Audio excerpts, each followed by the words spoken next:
Our purpose today is to share a new resource which was produced by the Pathways Resource Center. This new resource functions as a high school companion to the Illinois Programs of Study Guide, which was written in 2009 by our colleagues at the Office of Community College Research and Leadership, also known as OCCRL. This new resource was particularly written as a high school companion to assist high school educators who are in the midst of Race to the Top program of study implementation. However, we also feel that this information that's contained in this new guide will have broad applicability to educators at all levels, as well as to their partners. Okay, these resources and several others are available electronically from our website, which is pathways.illinois.edu. And you can see a little picture here of how it will appear on our website. You can actually link to either guide, the new guide or the guide from OCCRL. And actually, the electronic version of our new guide may be particularly helpful to you because it contains live links to several other resources. We also have a limited number of print copies which we intend to share at upcoming events, and you're welcome to make a request for paper copies as well. Particularly if you request a signed copy, your request is particularly likely to be honored. Just kidding. Okay, we're going to move on now.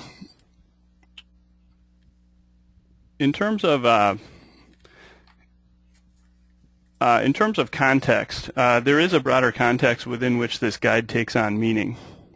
Creating more seamless transitions for students from secondary to post-secondary education and on to careers is increasingly recognized as imperative to our society, and it has become a major state and national policy focus, as I'm sure all of you are aware. Some have coined the gap between current and desired post-secondary degree or certificate completion the educational pipeline problem. This gap actually appears to be significantly heightened in STEM fields as well, based on employment projections and other data. So well-articulated pathways and strong programs of study for students are a promising means of trying to address these issues. They are powerful approaches for improving students' immediate learning experiences as well as their long-term outcomes as well. Yet we know that this is highly complex, multifaceted work. As a result, we feel that a map or at least a guide may be needed as you engage in this work. So with that in mind, that's where this companion guide comes in. It's aimed to assist those who wish to develop and implement a program of study. The 6 guiding principles from the original OCCRL guide form its foundation, but now it also incorporates recent findings, and it includes introductions to additional resources that may be beneficial. Again, our target audience is the Race to the Top school districts in Illinois who are engaged in this work. However, we do believe that this material in this guide is going to be broadly applicable to anyone who's tuning in today in terms of educators from all levels. Okay, now on to Kay. Joe, before we go to the next slide, I want to let our listeners know that you told me when you wrote this guide, you really wanted to synthesize the information presented in the 2009 Illinois Programs of Study Guide, tailoring it to high school educators and their partners. In addition, with this document, you included new implementation-related information and research and evaluations findings. So I think it's really important to emphasize the new pieces that you have created through this guide, and especially that it's created for high school people. The goals of the document are really simple. You wanted to provide a user-friendly guide for program of study development and implementation. You wanted to provide a detailed process and suggested set of steps that can be followed. You wanted people to be able to refer to helpful resources relating to the topics covered. And last but not least, you wanted to assist teachers and administrators as they developed or improved their programs of study. The foundation of this guide is the 6 principles listed on your screen. These principles were identified by OCCRL and educators statewide as critical for program of study development. The principles have been refreshed with new information and targeted for high schools. In just a moment, we're going to cover each principle in detail.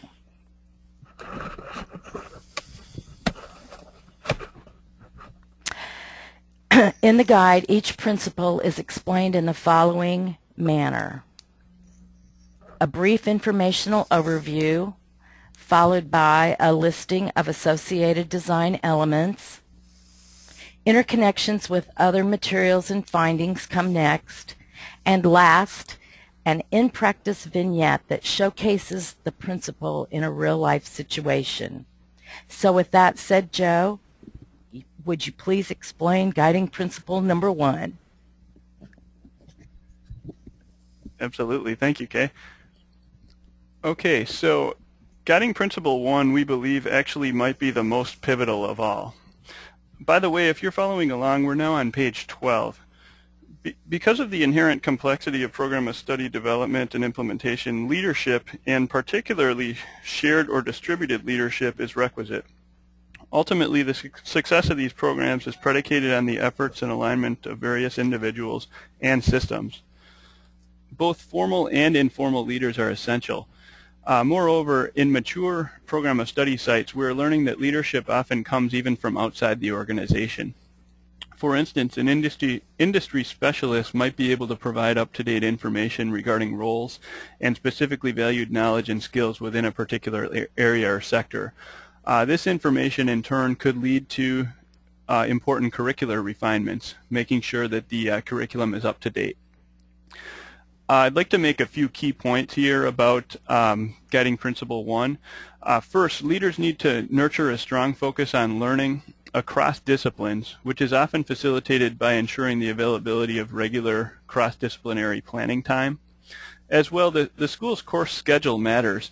We're aware now of block schedules and even of hybrid schedules being utilized in high schools to try to maximize the strength of these programs and pathways. Strong partnerships must be identified and nurtured, and teacher champions as well are present in all of the mature sites that have been studied recently. Lastly, guidance counselors and academic advisors are positively crucial to these programs because of the knowledge and expertise that they can bring to the college and career exploration and the planning processes. In the end, again, shared leadership and the contributions of many are essential. Of course, both guides provide a lot greater detail than I have shared, and that's going to be true throughout our presentation today. Our intent today is simply to give you an overview and a preview to jumpstart your learning. And particularly, there's design elements associated with each principle, and we're not going to get to that granular level of detail today, but just want to give you a preview that you're going to find a lot of detail in these guides. Okay, now on to guiding principle 2, which takes up the importance of access, equity, and opportunity. Ultimately, as you know, we as educators must meet the needs of all of our students. Therefore, it's critically important that we analyze our practices and our structures in terms of their impacts on all students, including subgroups of students, so looking, for example, by gender, by ethnicity, by socioeconomic status, to try to see how the program is impacting different subgroups of students. If we uncover issues, that's where you need to start to utilize courage, resilience, and creativity to try to address the issues. What is needed first is a mechanism to regularly review and consider this disaggregated data. There are actually several tools available on OCCRL's website for performing these types of reviews as part of their Pathways to Results process. They even have a number of templates that are available that are very user-friendly. Also, individualized learning plans are something that can be a very powerful means of providing students with customized educational experiences to meet their unique interests and their unique needs. These processes facilitate students' planning, their course selections, and their career exploration, which should in turn enhance their success. As well, CTSOs can provide unparalleled opportunities to students to enhance and deepen their learning. Lastly, one should also consider the integration of academic, career and technical, and applied learning opportunities as a way of breaking down some of the long-standing barriers that have existed between these courses and programs in the past. If we're attentive to these issues, we're probably most likely to achieve a program that's attractive to a broad and diverse set of students, and that's what we should all be shooting for.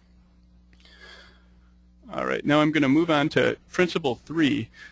Principle 3 has to do with alignment and transition, which gets to the heart of effective pathways and programs of study. In fact, strong programs of study are expressly designed to strengthen these connections, enabling student preparation and transition across systems. Continuous partnerships and ongoing communication are essential to fulfilling this guiding principle. Articulation agreements are a common and important tool, and ideally, programs are constructed in such a way that students will be able to earn stackable credentials, and that there should be multiple entry and exit points for these students based on their developing and evolving interests. I'd like to highlight learning exchanges as well as a key resource in general, and maybe especially with respect to Principles 3 and 4, the next principle that we're going to talk about as well. I'd like please check our website to retrieve a curriculum alignment module that provides a deep dive into these issues and strategies for educators. We think that that's going to be a really great tool for you as well. Okay, now I'm going to pass it on to Kay to talk about Principles 4, 5, and 6.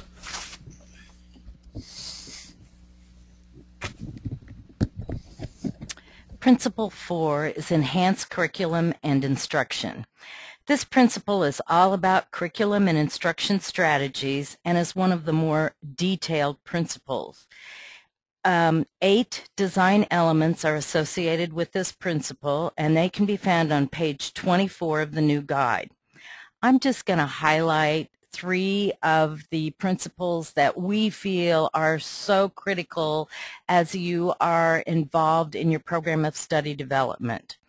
First, programs infuse career exploration, development, and guidance throughout the educational system.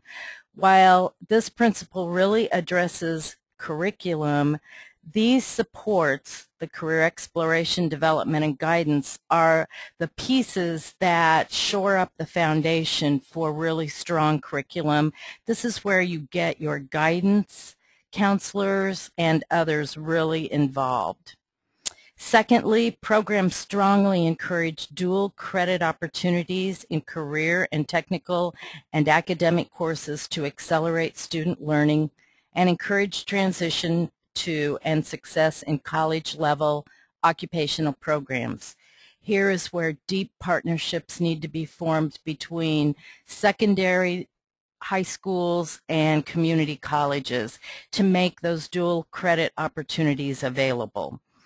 And third, under this principle, programs involve business, industry, and community partners to provide relevant instructional opportunities. This is where you get things like work-based learning, access to current technology, mentoring and leadership development, and cross-cluster projects.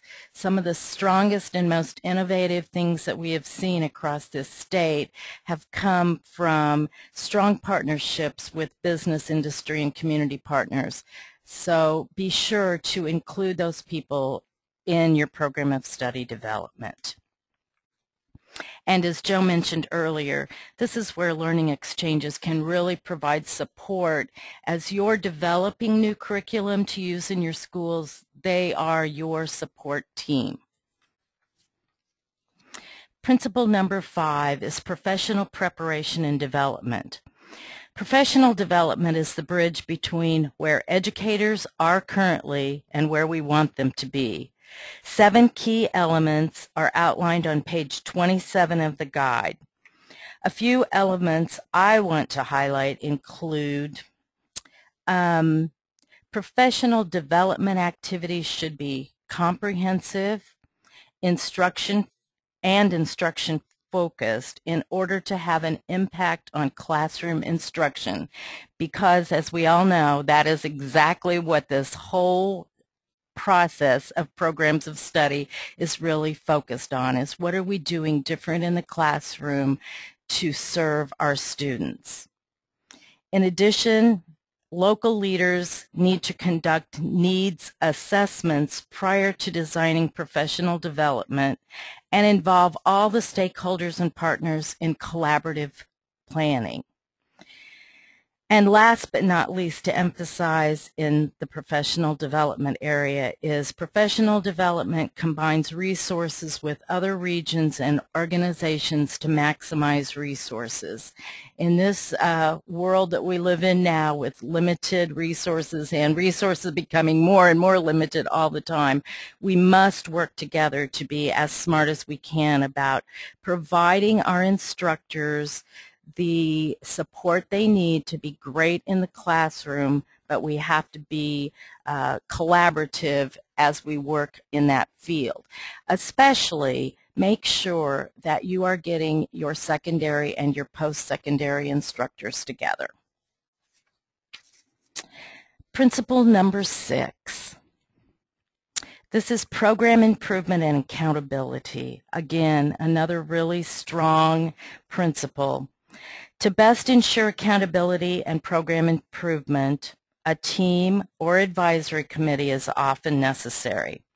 This team sets and monitors performance standards and identifies important internal controls and external trends and changes that might impact the program of study. Team members also may work closely across organizations to assure that data sharing agreements are in place so that important short and long-term student outcomes can be tracked. Program improvement is continuous, and multiple models are available for prospective teams to utilize. The Pathways Resource Center website includes a page describing and linking to several continuous improvement models such as Pathways to Results, Rising Star, Advanced Ed, and High Schools at Work. Today's participants are advised to review and consider the use of Pathways to Results, an outcomes-focused, equity-guided process that's aimed to improve programs and policies that support student transition to and through post-secondary education and employment. PTR is highly developed and provides methods, tools, and templates to address inequities in student outcomes and improve student, program, organization, and system performance. To learn more about PTR or any of the other evaluation programs mentioned, visit the OCCRL website. And as we complete the information about Principle 6, keep in mind as you develop local programs of study to use multiple forms of assessment and measurement to assure that diverse learners are being accurately assessed. Collect longitudinal data, rely on labor market information, set specific performance targets, establish measurable goals, and disaggregate the data collected by different student groups for the purpose of equity.